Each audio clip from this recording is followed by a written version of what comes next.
Hello, hello, hello, guys. It's just about noon, and wanted to just pop in today. Normally on my Wednesdays, is normally scheduled for the most part. A little late, but don't mind me. So today we're talking about the 529 Education Savings Plan. Okay, so I don't know if you guys have heard about this, but it's a way to be able to save for tuition. So a way to save for your kids' education. Okay, because I mean, we've been talking about so much recently about consolidating, refinancing, all of these things, right? And really, in the grand scheme of things, you're like, okay, so we've been talking about student loans so much, but just what if you could plan even better for your kids, right? Because I don't have kids, but I'm sure you guys, you always want better for your kids, right? You dream and think, okay, if things could be different, what would I do differently to make sure my kids don't have to go through this student loan debt? Don't have to struggle the way that I have with my finances, right? And so this is a way to really figure out, okay, does a 529 education plan fit for me and my family? Okay, and you want to say, okay, is this the right fit for us? So just a few questions to think about. Is it the right fit for us? What are my family's actual savings goals? And of course, do your kids, if they're old enough, where you can ask them, do they actually want to go to college? Because of course, ideally for an education plan, for it to be I guess the most lucrative and get the most out of it, the earlier you start, the better. Just like they say, the earlier you save, the better. The earlier you invest, the better. So similar, it comes to the same way. So basically from diapers, the earlier you can start, you want to start saving. Okay. And so, but you want to find out, so if they're older and you're thinking about it now and they're 10, let's say, or well, maybe later, let's say they're like 15. Okay. And you're like, oh, how much could I save in that amount of time frame? Saving some is better than none, that's for sure, right? So ask them, do they really want to be like, I don't know, a country music star or a YouTuber influencer person and they have no desire to go to college? I mean, I am a product of a college education, and I do, of course, think that education has value, a significant value.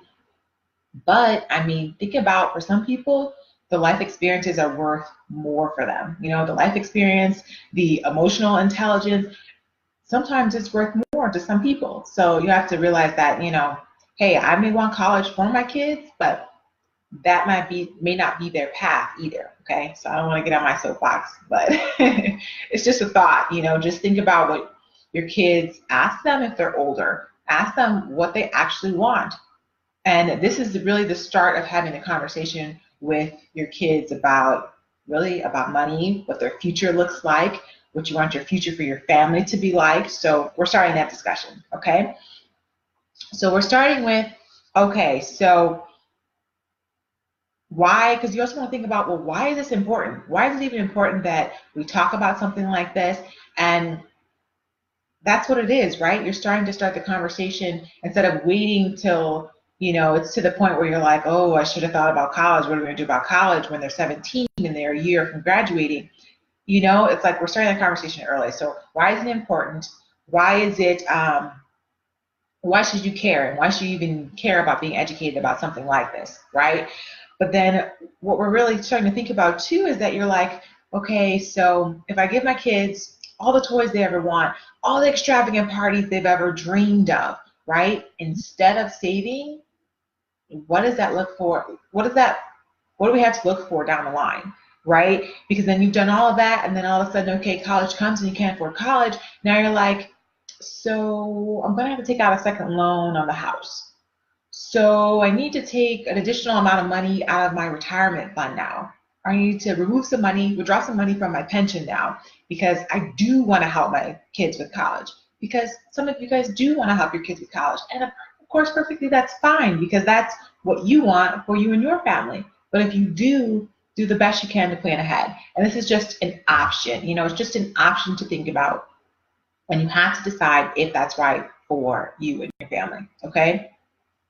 But the point is, right, is that you don't want to get to the point where you want it and haven't been intentional and planned for it. So you end up being the family that you have to take out that loan on your house. You have to take money from your retirement and your pension, right? Okay, so let's get into the nitty gritty of things, okay? So because we want you guys to, of course, start making a spending plan, start scaling back those unnecessary expenses, right? Because then that means that you can save for college. And then, hey, guess what? This group won't have to exist, right? It won't have to exist because people won't need help with their student loans because guess what? Their parents have planned for it or the kids have planned for it, whatever the case may be, right? And then you're not, case in point, me, $140,000 later. I'm like, Purdue, I am still paying for that big garage you built for all the student vehicles. I'm still paying for that library you built on that one street that I never went to. And I'm like, they're using that $140,000 for their good, right? So we're going to start planning, okay? And so now let's look at, so a 529 education savings plan. It is a state-sponsored plan. So those limits and everything, the contribution limits are different, and some few different rules and things like that are different based on the state. Okay, so it is a state-sponsored plan and it is a tax advantage plan. So, or after tax, but it means that when you first put the money into the account, you pay taxes initially when you put the money into the account. But then guess what? So if it's tax advantaged and after tax, it means it's going to grow tax-free, right? So it's going to grow tax-free. And then also when you withdraw money, you'll be doing that. You withdraw tax-free. So it'll grow tax-free and you withdraw tax-free and with no penalties, right? Because when you compare some things like, let's say, like a 401k, it's a little bit different because 401k would be like, they call it pre-tax. So you don't pay now, but you for darn sure pay later, right? So when it's time to withdraw, you're going to pay a tax. So this is pre-tax. So which means, so the money that goes into the account, it's pre-tax. So with that 401k, you don't pay initially, and when you withdraw, then you pay a fee. And then guess what? That if you withdraw early from your 401k, let's say borrow from your 401k, then yes, there's a penalty for that. So look at just a few differences. So with this 529 being a tax advantage plan, tax-free, so you pay initially the taxes, so then that means at the end when you want to withdraw the money, and let's say your kid's going to college now, you're going to withdraw tax-free. And it grew tax-free all those years, 18 years it grows tax-free, right? And then with no penalty, okay? So really, really big difference with looking at that. And then think about, so the penalty-free, but then also it gets to be used, this money is used towards any eligible educational institution. So those are actually any place where post-grad school where you can get an associate's degree, a bachelor's degree, grad degree, professional degree. And actually I saw some information that said you could use the 529 on K through 12 as well. I mean, you'll have to double check in your state if that's true because I only saw that in one resource, okay? And then it's even good for, the 529 plan is actually good for vocational institutions and foreign schools. Some are eligible as well. So it's important to think about. And there's actually a misconception that the state-sponsored 529 plan is only geared towards families who plan on sending their children to a state school. So if you're like, okay, I originated this 529 in Illinois, so my kid has to go to an Illinois school. Not true. Your kid can actually go to any state school, so any eligible educational institution, okay? And then, of course, it has to be for qualified educational expenses, which are actually the normal expenses. So it's not some cockamamie randomness where you're like, what? No. So it's tuition, fees, books, room and board, computers and related equipment. So all of these are qualified educational expenses at these eligible educational institutions, okay? And then now these distributions that, let's say, there are some that do not qualify, right? So if there are educational expenses that do not qualify, they are subject to an ordinary income tax plus a 10% penalty on the earnings, right? So the earnings from that 529 being in basically like the stock market and things like that. So whatever those gains are or the earnings, okay? And actually what I found interesting is that, a side note, so it was that the beneficiary of the account, actually, if you get a full scholarship to college, the penalty for taking the cash withdrawal is actually waived. So, because remember we were saying that that there was in both an income tax, if there's non-qualified educational expenses, there was an income tax plus a 10% penalty, right? But if you get a full scholarship, right? Full scholarship, they're not paying anything. So full scholarship to college, the penalty for taking the cash is waived, right? Because we'll actually talk somewhere later about what happens if you don't use the money. So we'll talk about that in just a few minutes. What happens when you don't use the money from the 529? Like if your kid decides, okay, I'm either not going to college, but in this case, right, your kid is not using the particular money for those educational expenses because it's paid for, right? So that penalty is waived. So we'll talk about that later. But so some other questions you're asking, okay, are there tax incentives for contributing to a 529? And actually there are 6 states, okay? 6 states where they're like, hey, we'll give you some tax deductions if you originate a 529 plan in these states. So let's see, Pennsylvania, Arizona, Missouri, Minnesota, Montana, Kansas. So these are states where you get a provided benefit of state tax incentives for investing in a 529, okay? And then so of course now that we're talking about some other taxes, you're like, okay, so I can contribute to a 529, and then is it tax deductible? And no, it's not tax deductible. So that's important to know. So your contributions to your 529 are not tax deductible, okay? And so now to just get into a little bit of, so who can contribute? So who can contribute to a 529 and who is eligible? So we'll start with, okay, so there's an account owner, which is, normally the parent, and there's a beneficiary, which is normally the child. And so the account owner is who controls the account and all of the investments, okay? Because you have some investment decisions. It could be in stock, could be in bonds, that could be in cash, would be this whole account, right? And so, but also the account owner and the beneficiary could be the same person, okay? So then who can contribute to this account? Who can contribute and who is eligible? So who can contribute? Really anybody. Who is eligible? Anybody. So we're looking at eligibility and you're like, okay, so anyone can contribute to the 529 account, and then there are no income limits. So you know how sometimes they'll say, okay, with your Roth IRA, if you're making more than this dollar amount as a single or this dollar amount as a couple, then guess what? You can't contribute. You can't contribute to that Roth IRA if you're making over these income limits. So the 529 is saying there are no income limits as of right now to opening a 529 account. So opening and funding a 529 account, okay? And then your friends of friends, your family friends, your grandmas, grandpas, parents, everybody can contribute to this 529, okay? And so, but the contribution limits, like we talked about, are dictated by each state.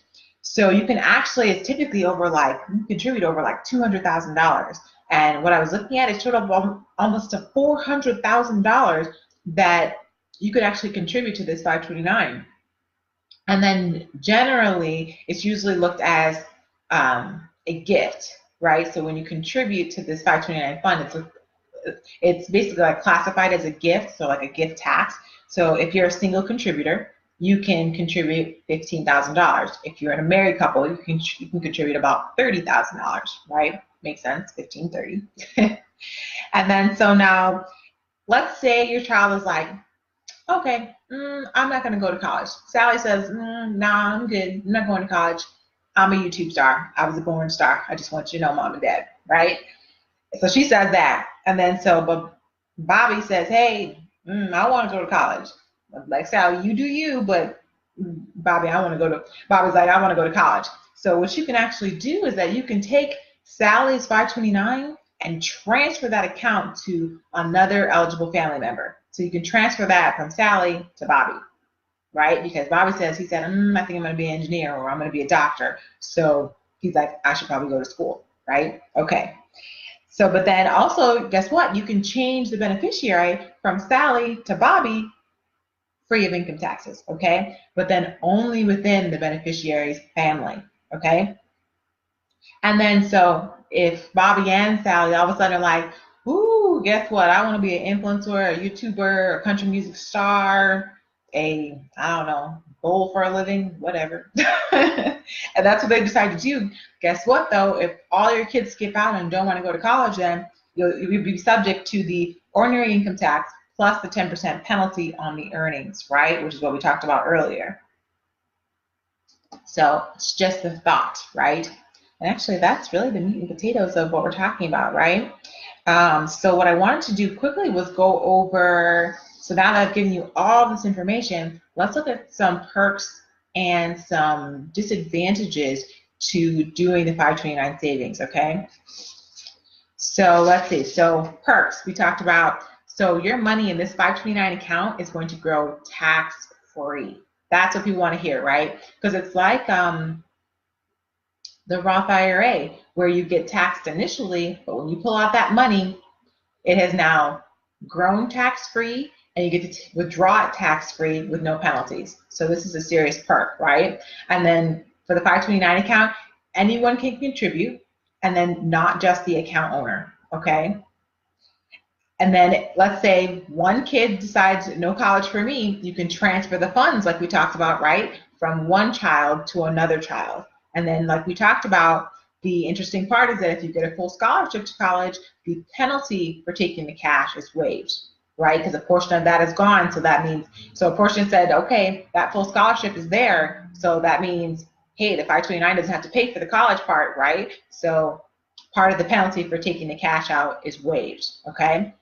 And then regardless of the state in which the 529 plan is originated and started, your child can actually go to any eligible educational institution, regardless of where. So if you started in Illinois and then now your child wants to go to UT, so University of Texas, they can do that, okay? Because as long as it's a qualified or eligible educational institution for qualified educational expenses, okay? And then, of course, I really think that it's important to remember that this starts the conversation. So if you guys are not having the conversation at home about what your kids want to do after high school, you need to start having the conversation. Like if they're older, you know, whatever, 10, 11, 12, 13, 14, 15, where they can tell you, hey, I'm looking to go to college or I'm not. And I mean, there's really no harm in starting to save either way because, of course, kids are kids. And we all change our minds sometimes too. So, but the point is just to be intentional about starting the conversation about what they want to do, what you want to see for your child, what your child wants to see for themselves, and then, you know, where do you see your family going? All these things. So your child's future, what does that look like? And this is just one avenue to stash cash tax-free. Tax-free, guys. We all like those words, right? So now some disadvantages of a 529 plan are, so this was something that I was kind of ran into and I was like, oh, that's interesting. Because guess what, right? When you start saving, start investing, we already said, right? You should try to do that very young. And then when you're using a 529 plan and you want to usually start, it's like they say the fund manager starts putting the monies that you contribute into the stock market, right? And then what happens is that, okay, when they're young, just like when we're young, right, you would take more risk if you're investing when you're young because you're like, okay, I have way more time and you have way more time to recuperate if you need to, or way more time to make money, right? So it's the same thing. So initially you're very aggressive, right? So you're putting it in stocks. But what happens is that later in life, let's say because we get closer to college, you're taking a few less risks because you want to make sure that you have the amount of money that you want in the account to fund the education. So let's say you switch from more stocks to, let's say, more bonds, more cash, because it seems safer, let's say. But then remember, though, what happens with the bonds, right? Because I used to have bonds. It was part of what helped me pay off my student loans, was that bonds that my parents had bought, and then I was able to cash out for my education. But what happens is that when those interest rates start to rise, the value of the bonds goes down. So they're what they call inversely proportional. But anyways, so interest rates go up and the value of the bonds go down. So it's important to really think about because over time, you'll get to 15, 16, 17, and now you have more money in bonds and cash. So the value could kind of wax and wane a little bit because the interest rates are going up, right? until those bond values are going down. The second disadvantage, if your kids skip the college, we've mentioned this several times now, if your kids skip college, you pay income tax plus 10% penalty on the earnings of the account, okay? And then the 529 contributions are not tax deductible, and only 6 states provide a tax incentive, but which is kind of a perk in the same sense too, because at least somewhere they're providing an incentive for planning and being intentional early, right? And then we were looking at earlier, we said something about, let's see, changing the beneficiaries are allowed free of income taxes. That's a perk. And then actually, but then the disadvantage is that it can only be within the beneficiary's family. But hey, so there's nobody on here with me. I have been talking to myself, but hopefully you guys will listen later. And once again, we talked about the 529 Education Savings Plan. So really decide if it's right for you and your family. You know, because I can get on here and talk about all kinds of fun things, but it's really, the point is it right for you? So really take inventory of that and really start the conversation, because we know that, and like, we go through so much as adults and as you guys as parents and all those things, but you really want to, if you want to make a better life for your families and your kids, it's important to start the conversations sooner, right? Because I'm like, the famous saying, I guess now is like, we really want to break that generational curse of lack and scarcity, right? Because it can only keep us bound if we allow it, right? So we really have to start educating ourselves and being intentional with our lives to change the cycle from that lack and scarcity to financial abundance and wealth, okay? Because it matters, okay? And you matter, and this matters, you know? So it's important to put that time and effort and to educate ourselves on what we can do to basically both make an impact and make your lives better, you know? Live a better, more fuller life. So happy Wednesday, guys. Check you next time. Whoa, whoa, whoa.